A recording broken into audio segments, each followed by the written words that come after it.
recruiting. Yep. What's most important for you guys this next 30 days, 31 days, or whatever it is? What do you guys hope to get out of this? Man, I think it's kind of been the mission since we got here is making sure we're bringing the right kids into the program. We're building a culture here of winning and guys that want to compete. They're good kids that want to be good at everything. It's not just be good at football. It's be great students, be great people on and off the field. Obviously, there's a huge football element with that as well. But this is an era of college football where team comes first and needs to come first. And everything in the world tells them to be about themselves. But we got to find the guys that are wanting to come in here and build something special. And so I think that's probably the biggest thing, man, just continuing to find those guys and battle for the ones that we really want and make sure we get them. What's an ideal left tackle for you? What does he look like? From a physical standpoint, I mean, to be honest with you, man, I've had left tackles that are all shapes and sizes. Our left tackle when I was at Kansas State a couple of years, he's still in the NFL, he's on year 10. He was about 6'3", had 32-inch long arms, and was a phenomenal player. Yeah. His name's Cody Whitehair, and man, there's just a lot of different guys. Some typical is going to be in that 6'4" to 6'7" range, probably 300 plus. Can move, athletic. I think the biggest thing is plays well together with the rest of the group. I think that I'm as big on group chemistry as anything else. But he's got to have some physical tools as well and some length and athleticism to play the guys that we're going to play. Tobias was a pretty raw guy coming in. Yeah. He's come a long way in a short amount of time. How would you just kind of characterize his arc, his track the last couple of years? Extremely hard worker, phenomenal kid, really cares about football. Like, all those things are things that I'm looking for in players, and he has all of them. And so it's not surprising me. I fought my butt off to get Tobias here because I saw those things at an early age. When he was 245 pounds in Ventura, I'm sitting there looking like, this dude's going to be huge, first of all.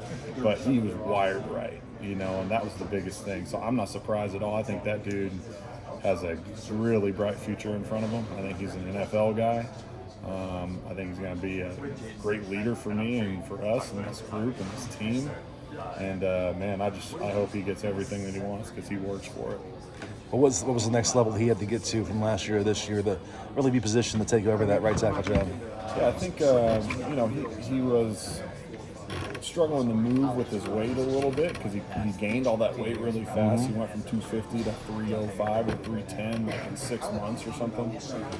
But with that is just a confidence and knowledge in the game, knowledge of his position, and being comfortable and confident in his own body. And I think that's probably where he's taken the biggest strides this spring. From even bowl prep and bowl game to this spring, it's grown tremendously, and you could see it all come out this spring, which was really fun to see because it kind of had the aha moment. It just clicked, and he was playing some really high-level ball. When was that aha moment? From the jump. I mean, from the first practice, that dude came out there, and I was just kind of like, whoa, like that dude looks different, and I'd take him, I'd move him to left guard, too, at times, just to get him some interior reps. I'm like, damn, that dude could be a really good guard, too. And really, I think he's a guy that could probably play all five. Like, he's getting to that level, like, mentally and physically. Lincoln's talked about his versatility a lot. Yep. It sounds like if you had a guard go down, would he be the top option to move inside?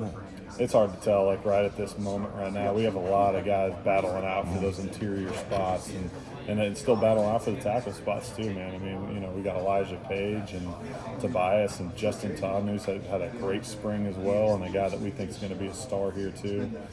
Vicona coming up, Aaron Dunn's coming up, Alex Payne. Like, there's all these guys, and we're really excited to see where they go from here. Fall camp will be probably a better indicator of where exactly we're at. But it's been a fun spring, man. A lot of really good competition. Those freshman tackles, if they all just look the part physically, that so much size at a young age, what excites you about that foundation? What did each of them show you this spring? Yeah, no, I think they're all their own player too. They're all very different, probably in their skill sets and their size. But yeah, no, they've got length. They're all good athletes. The Vicona is a guy that probably just going to have to be coached different than some guys because he's so massive, man. Like his game is going to be very individualized, and but he's really intriguing, and he did some really good things. And the thing I love most about him is like that dude's up here in this building all day, every single day. I see him all day long. I'm like, dude, like what are you doing?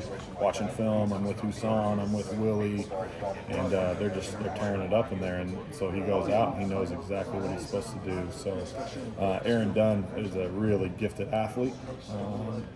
He's going to be really fun to work with. Long, athletic. He's got some strength in there. Obviously, some things we got to polish up, but he was a really intriguing one in the spring as well. And then Alex Payne, has some talent for sure. That's something we've got to polish up and work on, but showed some flashes, some really good stuff. So obviously the school that he played at in Georgia is a great program as well, so the foundation is there.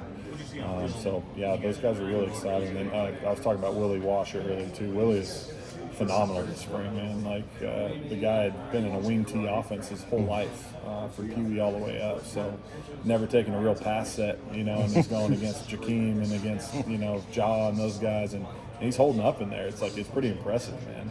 So he's going to be he'll be real exciting. He loves ball. He loves being here. He'll thank me every day after practice. I just ran him into the ground. Hey, Coach, thanks, man. Appreciate you. Man. Hey, you got it, dude. You're welcome. But great attitude, man. So those young guys are going to be fun. Is center really his spot for the future? Yeah, I think he's a true center for sure. Smart kid, man, really intelligent, moves around well. He's got some toughness to him. Like you can tell he played in a good system, good program coming up. So we just got to polish up all the other stuff. How about you two transfer guys, Wingfield and Reed coming in? What did they show you this spring? They've been great, man. Fit into the room really well. I think they fit into the culture we're building here, which are the two most important things in bringing in transfer kids. Wingfield is coming back home for him, which is exciting. That guy's just a true vet, man. I mean, he handles himself like a pro. Comes in here every day, 45 minutes early to whatever he's got. He's working it. He's getting warmed up. He's doing whatever he's got to do. So really a true pro and a really talented player. And then John Ray's super talented as well, man. Brings some edge to him. Plays the game that way. You can tell he's a vet as well, like very natural football player. So I'm excited to see where those two guys fit in at the end of the day.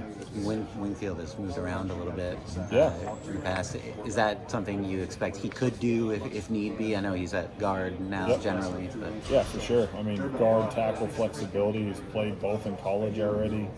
And really, like that dude can go play center. I mean, he's that intelligent and good of a football player. So, I threw him out left guard a lot this spring. He never played left guard before, and he goes out there and can compete with the best of our best and hold up and play well.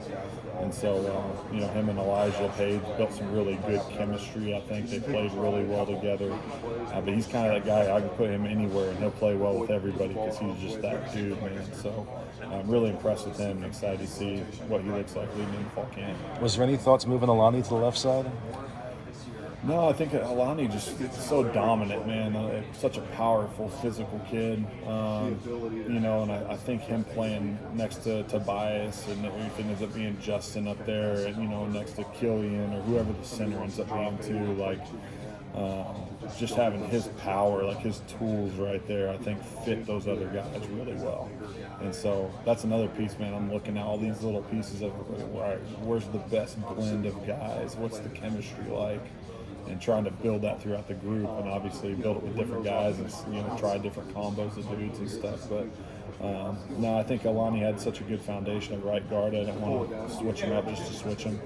So unless there was some real reason to, I was going to leave him at right guard. With the Bicona, is his size mean he has to play tackle, or could he play guard? I don't think so. I think we're working on hip mobility and some of the things just for I know because I'm a 6'9" too. I know what it's like to be a big tall guy. He's got to be a better bender. I think that would elevate his game tremendously.